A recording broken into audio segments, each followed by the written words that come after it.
안녕하세요. 오늘은 요한계시록 2장입니다.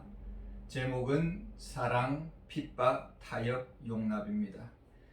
예수님은 교회의 머리가 되십니다. 교회는 그의 몸입니다. 예수님과 교회는 한 몸입니다. 머리와 몸은 분리될 수 없습니다. 자기 자신을 돌보는 것은 본능입니다. 자신의 몸을 살피는 것은 당연한 것입니다. 예수님은 아시아의 7 교회를 돌보십니다. 오늘은 7 교회 중에 4 교회를 공부하도록 하겠습니다. 먼저 에베소 교회를 향해서 주시는 말씀입니다. 4절에 보면은 그러나 너를 책망할 것이 있나니 너의 처음 사랑을 버렸느니라. 사랑하면 결과가 있습니다. 예수님을 사랑하면 그 사랑의 열매가 나타납니다. 초대 예루살렘 교회는 새 생명의 역사로 충만했습니다. 수많은 회심자들이 일어났습니다. 이제 에베소 교회는 역사가 깊습니다. 사도 바울이 교회를 개척했습니다. 3년 동안 목회했습니다. 그리고 좋은 후임 목회자들을 하나님께서 보내주셨습니다. 디모데, 디도, 사도 요한도 여기서 목회를 했습니다. 전통 있는 교회입니다. 신앙적 연륜이 있는 교회입니다. 신분을 세탁해서 들어온 가짜 사도를 정리했습니다. 만만치 않는 교회입니다. 아무나 사역할 수 있는 교회가 아니었습니다. 그러나 전통에 굳어갔습니다. 새 가족들이 들어오지 않습니다. 어린 생명들이 발붙일 수 없습니다. 나이를 자랑하는 교회가 되었습니다. 굳은 토양이 되었습니다. 존재의 이유를 상실한 교회가 되었습니다. 예수님은 5절에서 경고를 합니다. 회개하지 아니하면 내 촛대를 그 자리에서 옮기리라. 촛대를 옮긴다는 말은 교회를 폐쇄시키겠다, 교회의 문을 닫겠다라는 뜻입니다. 새 생명이 자라지 못하는 교회, 자연적으로 그 교회는 문을 닫을 수밖에 없을 것입니다. 우리 안에 사랑의 열정이 있는지 돌아보아야 되겠습니다. 주님을 향한 순수한 사랑이 있는지를 물어보아야 하겠습니다.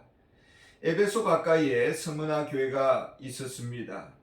10절에 보면은 너는 장차 받을 고난을 두려워하지 말라. 볼지어다 마귀가 장차 너희 가운데서 몇 사람을 옥에 던져 시험을 받게 하리니 너희가 10일 동안 환난을 받으리라. 내가 죽도록 충성하라. 그리하면 내가 생명의 관을 내게 주리라. 장차 일어날 일이 무엇일까요?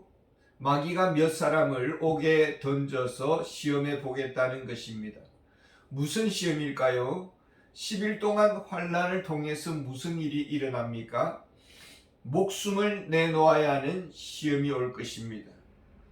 무엇을 보여주기 위한 것입니까?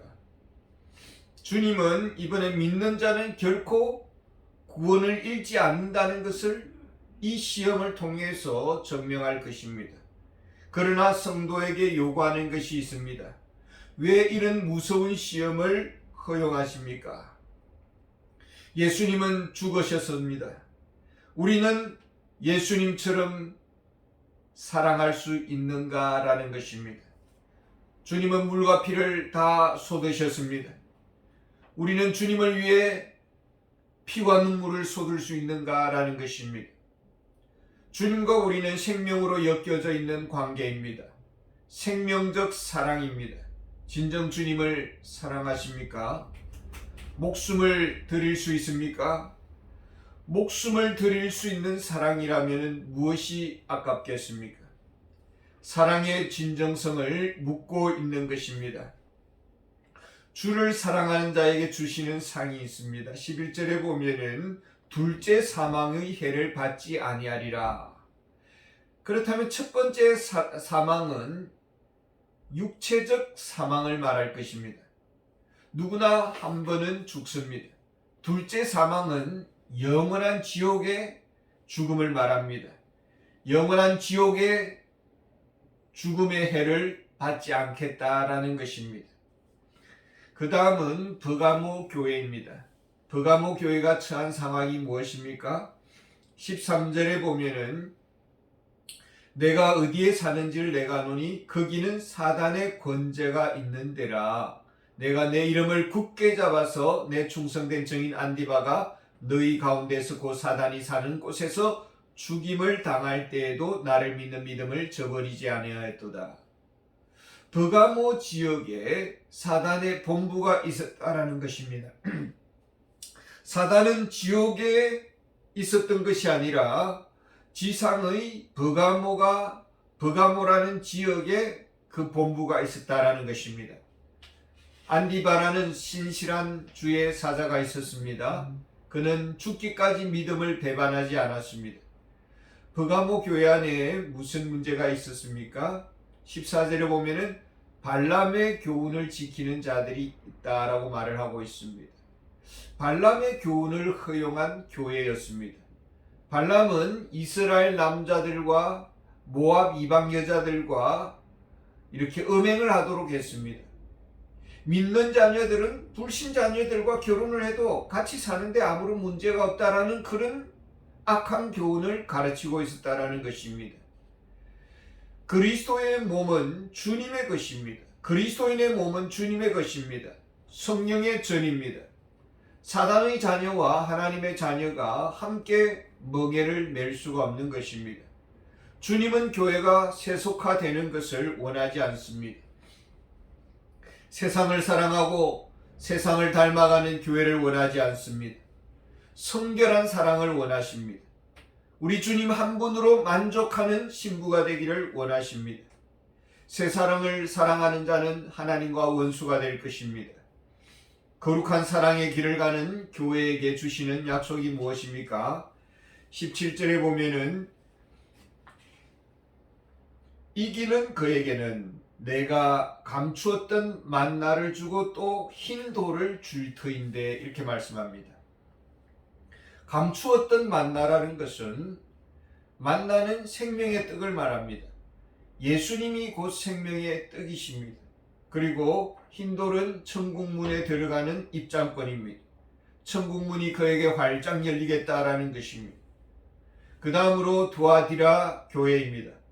두아디라 교회는 어떤 상황에 처해 있습니까? 20절에 보면은 여자 이세벨을 네가 용납함이니 이렇게 말을 합니다. 구약에 보면은 이세벨이라는 이방 여자가 있었습니다. 이스라엘의 아합 왕과 결혼을 했습니다. 바알 선지자들을 끌어들이고 바알 숭배에 불을 붙였습니다. 이스라엘 백성들이 바알 앞에 무릎을 꿇었습니다. 우리나라가 일본의 그 신사 참배의 강요를 당하듯이 우상 숭배의 바람이 불었습니다. 본문에는 이세벨이 특별히 먹잇감을 삼은 대상이 있습니다. 그가 누구일까요? 그가 내 종들을 가르쳐 하나님의 종들, 목회자들을 목표물로 삼았습니다. 목회자들에게 무엇을 가르쳤습니까? 24절에 보면은 사단의 깊은 것이라고 말을 하고 있습니다. 사단의 깊은 것을 주의 종들에게 가르쳤습니다. 목회자들에게 이방의 철학, 이방의 사상을 끌어들여 복음을 변질시켰습니다. 당시 거짓 교사들이 교회 안에 들어와서 영육 유월론 사상을 퍼뜨렸습니다. 소위 영지주의 사상입니다. 아무리 육체적으로 죄를 범해도 영혼은 아무런 지장, 영향을 받지 않는다라는 사상입니다. 사람들은 여기에 속아서 뻔뻔하게 죄를 범합니다. 그러면서도 자기의 영혼은 깨끗하다고 생각을 했습니다. 이런 사상적 오염에 빠졌습니다. 생각이 비뚤어졌습니다. 신학이 잘못되었습니다. 악한 철학과 복음이 혼합되었습니다. 죄를 짓고도 부끄러운 줄 몰랐습니다.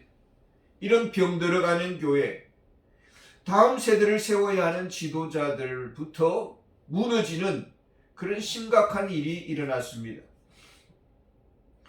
21절에 보면은 또 내가 그에게 회개할 기회를 주었으되 자기의 음행을 회개하고자 하지 아니하는도다. 깊이 빠졌습니다. 빛보다 어둠을 더 사랑했습니다. 하나님은 이세벨에게 회개할 기회를 주었습니다. 회개의 시간은 지나가 버렸습니다.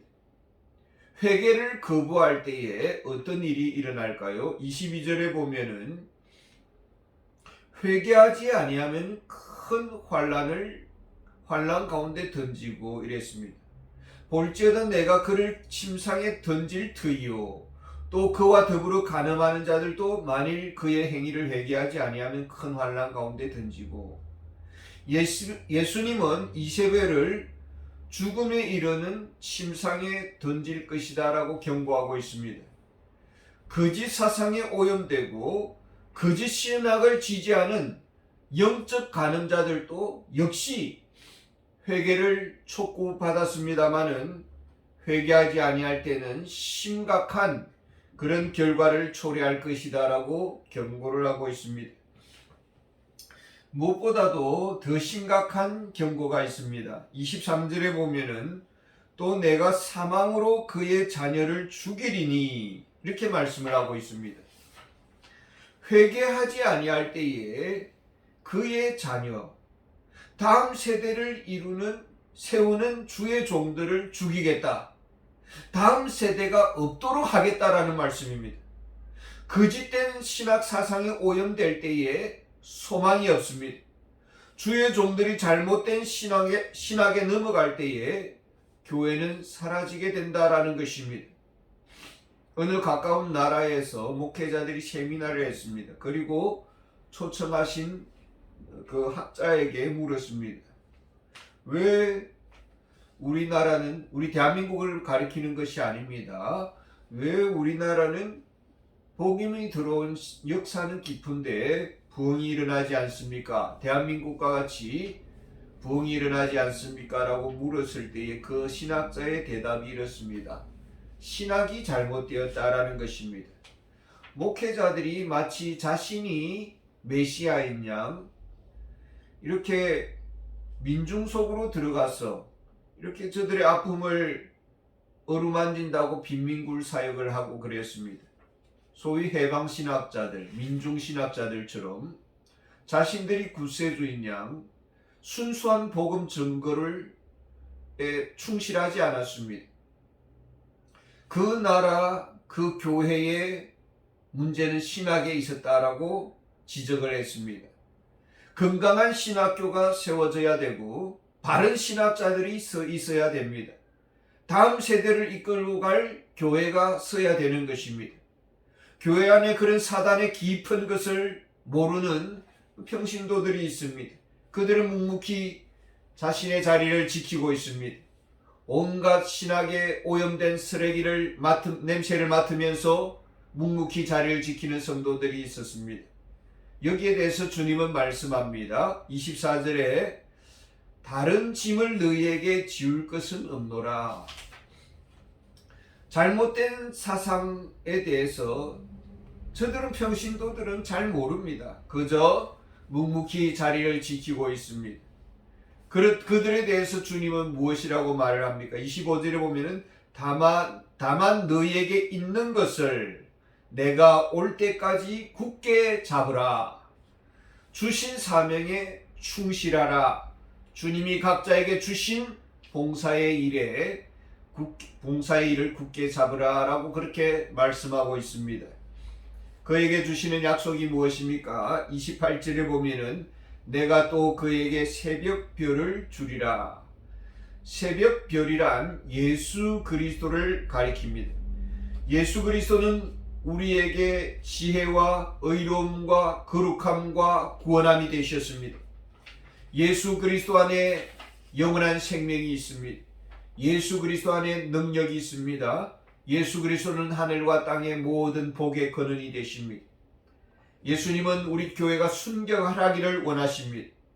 복음적 생각을 하기를 원하시고 바른 신학적 사고를 가지기를 원하십니다. 성경적 생각으로 무장하기를 원하십니다.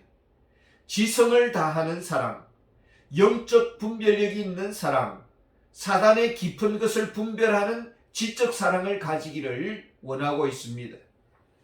우리는 마음을 다하고 있습니까? 뜻을 다하고 있습니까? 힘을 다하고 있습니까? 지성을 다하고 있습니까? 목숨을 다하여 사랑하는 그 사랑으로 우리 교회가 무장되기를 원합니다. 감사합니다.